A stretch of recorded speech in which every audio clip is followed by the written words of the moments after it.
কি গভীর আর ক্ষমাপূর্ণ হৃদয় ছিল তার। সেই ঝলমলে রোদ্দুরে পথের ধুলোয় রক্তাক্ত নবী সায়ের তাইফের পথে হেঁটে যাওয়া আর সেই শহরের মানুষের নিষ্ঠুর প্রত্যাখ্যানের দৃশ্য আজও হৃদয়কে নাড়া দেয়। তাদের চিৎকার, ঠাট্টা আর পাথরের আঘাত কতটা কষ্টের ছিল তা সহজেই অনুভব করা যায়। কিন্তু সেই কঠিন মুহূর্তেও তার নিজের কষ্টের চেয়ে বেশি চিন্তা ছিল তাইফের মানুষগুলোর জন্য। তাদের না জানার বেদনা তাকে কাঁদিয়েছিল।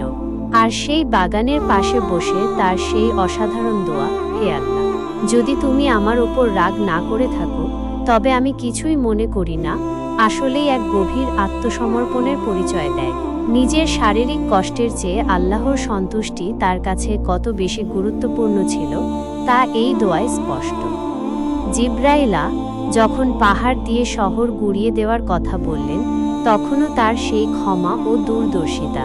তিনি ধ্বংস চাননি, চেয়েছিলেন ভবিষ্যৎ প্রজন্মের আলোর পথে আসার সম্ভাবনা।